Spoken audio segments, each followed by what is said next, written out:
Hello friends, Noelle coming to you here. It has been quite a long time since I have recorded a video.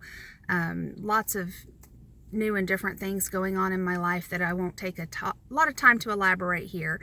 But a friend asked me a question in a group, or she asked a question of the group. And the answer was a little bit longer than what I could elaborate in text, especially between my appointments this morning. So I thought it'd be faster and fun to just do a video. So her question is, she's a single mom. She's got 2 kiddos around the ages of 10 and has traditionally been more of a permissive parent, is transitioning more into an authoritative parenting style. And so in the meantime, she is basically doing everything for the house. And her question was, how do you do it all? You know, I've got so many things on my list that I feel like I only get through half of my list. It's difficult to get anybody to help me. Feel like a failure, basically, and wanted to know if that's just normal or if there are actually people who get through their lists and things like that. So that was the start of the question. I certainly am no expert. My life is a hot mess, probably 80% of the time, but it's not as hot of a mess as it could be if I hadn't put some strategies and organizations and learned some skills that just don't come naturally to me. So I'm going to try to share some of those things with my friend through this video, and hopefully it'll help all of you who are watching as well. So the first thing that I do is, well, I am a procrastinator, and so I end up with a lot of things that need to be done all at once. And maybe you can relate with this. You get to the point where there are so many things going on in your mind, in your mental to-do list, mental checklist, that you just are having a lot of trouble remembering everything. And then you get a call from the school that a kid is sick, or you get a pop-up reminder that once a year thing went through on your bank account and now it's negative, or something, just that one proverbial last straw that sends you into executive dysfunction or hibernation mode. And this is where you just like, oh, screw it all, I can't do anything. It is time to go to bed, pull the covers up to about right here, and binge watch something on Netflix while I eat all the ice cream.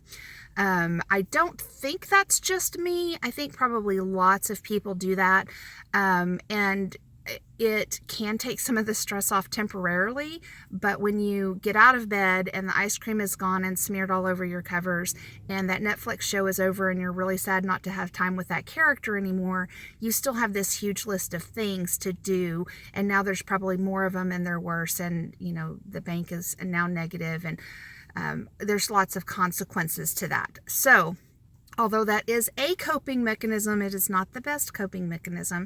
And don't ask me how I know so many details on this, because I may or may not have used it a bajillion times.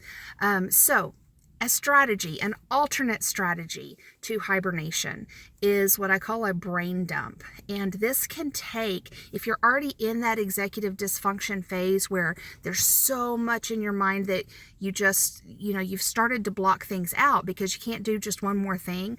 This brain dump portion could take you a whole day to do, because your brain has kind of shut those things out to protect you from all of these responsibilities that you have. So just get a piece of paper and a pen or pencil and just free write. Brain dump with absolutely no judgment, and resist the urge, if you do tend to be an organized person, to stop and do that thing right now, or to just make that quick phone call. Just focus your time, maybe set a timer for 10 minutes, 20 minutes. Put on some headphones so nobody will bother you. You can't hear what's going on outside, and just dump out all of that junk that's swirling around in your brain. Don't worry about any form, any, making columns, check marks. Just get it out of your brain. Trust me on this, okay? It's going to look like a big mess, and if you like things organized, it's going to bug you, but it's okay. Just dump it all out there. We're going to organize it next, okay? So once you get your brain dump done, if you feel like you have that kind of nagging feeling like there's something else that you need to add to it, and you're not quite sure, then just leave it on your counter or your desk at work, or keep it in your purse so that you can add to it throughout the day. Once you feel kind of that lightness come, that you think that you've got everything on your list, then move on to the next step. The next step is to kind of categorize and organize. And I like to do this with highlighters. And so anything that is business related, highlight that in one color. Anything that's family related, highlight that in one color. Anything that needs to be done outside of your home, an errand, picking up the prescriptions, going to the grocery store, those kinds of things, highlight that in another color. What you're doing is you're creating some visual buckets, and we're going to get to that next. So once you've gone through and you've kind of highlighted, or while you're highlighting, I want you to also think about, what can you eliminate? What is on this list that doesn't really need to get done? It doesn't matter. If you are a daily list maker, this is that thing that keeps getting carried over from one day to the next day to the next day. It's the thing that's at the bottom that never really gets done. There's no consequence for it not getting done. It's just hanging out. It needs to be done. So you move it to the next page. Ask yourself, does it need to be on your list? Does it deserve space in your mind? If there are no consequences for not doing it, then take it off your list. So anything that can be eliminated, eliminate it. And this could be, some temporary things too, like if you're feeling really overwhelmed with dishes and you've got a time crunch. The world is not going to end if you use paper plates and disposable silverware for a week or 2 weeks, so that you can reduce the number of dishes you're doing. The world isn't going to end if you order takeout from the restaurant down the street, as long as you have the finances to do that. There are some other ways that you can create room in your schedule. Be creative about it. So what can be eliminated? The next thing I want you to look at is what can be delegated. And this is especially challenging for parents, especially, as my friend has said, a permissive parent. I know for myself, I have gone through times that I've been very permissive because I'm in this executive dysfunction space. I can't think. I often say, like, I can't brain. I can't adult today. I can't brain. Please just don't talk to me. This is not functioning properly. And so I don't want to make any decisions. It's virtually impossible for me to enforce chores or, regular routine for that child or whatever needs to be done. And so there are certainly times that the answer is always, yes, please go play with your friends. That is easier for me than to say, no, you didn't do this, you didn't do this, you didn't do this. And so whenever you're trying to recover from that permissive space, it's extra work. But on this delegation list, look for things that your children can do. So 10-year-olds are old enough to do a lot of chores around the house. They can load the dishwasher. They can do their own laundry. By the time my kids were, 11, 12-ish, they were pretty much responsible for their own laundry. That doesn't mean that I won't throw some things in if I happen to pick them up off the floor in the bathroom, which happens. But, for the most part, their laundry was their responsibility. And maybe they have a day of the night that it's their job to do that. It won't kill them if, they wear something that doesn't match to school because they didn't do their laundry. That's a life lesson. And some of us have learned that the hard way, and others will learn it the hard way too. So delegate whatever you can. And then those items that are left on your list, you want to look at your calendar and see what are the buckets of time that make the most sense to do those items. And you do want to group those like items together to save time. So for instance, it doesn't make sense to go get the prescriptions one night and then, go get groceries the next night and go do this the next night, unless you just have a tiny bucket of time.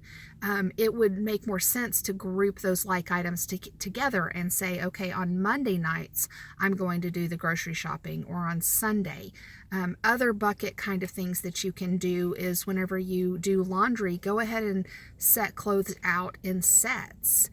You can get stack organizers for your closets so that, when you do that laundry on a Friday night or Saturday night, or, whenever you do it, and it's folded, you put it away in sets so that you don't have to struggle with that in the morning before school. School lunches is another thing that you can do. Do it in batches. And then, all you have to do is add those last minute ingredients in the morning. That's something else that can be delegated to kids. Have them make their own lunch. You have to check it, otherwise they're just going to take chips and cookies. But, there's a lot of things that you can do that may take a little more time to implement now, but eventually they will free up your schedule. Okay, and then the last couple pieces of advice that I wanted to give you are, number one, this is something that my ex-husband taught me, that is, done is better than perfect. If you struggle with perfectionism, which is often a cause of procrastination, right? You can't do it the way you want to do it, so you'd rather not start at all. If you struggle with perfectionism, repeat after me: done is better than perfect. Just do it. 80% done is better than 0% done. And maybe you'll get to that 20%, maybe you won't, but at least you made progress.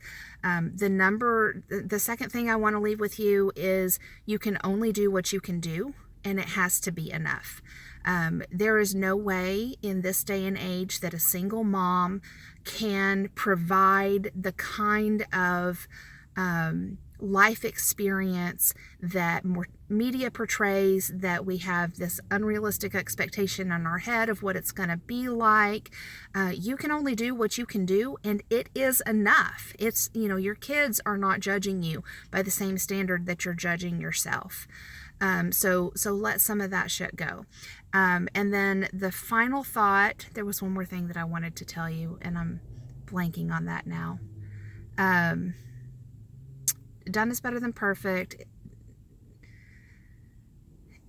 I'll think of it. I'll drop it in the comments. If you have other suggestions for my friend, and ways that you stay organized, ways that you keep the sanity, ways that you encourage yourself, I consider this part of self-care, not being selfish as well. So make sure whenever you are making your list that you put you on your list, because nothing is going to function without you. And it's a hard thing for us to do as mamas. We feel like we're taking time away from our families if we go have lunch with a friend, or lock ourselves in the bathroom for a bubble bath with a glass of wine or whatever. But self-care, maintaining you, is maintaining the core of your family. So if you can't do it for yourself, do it for the mother of your kiddos. All right.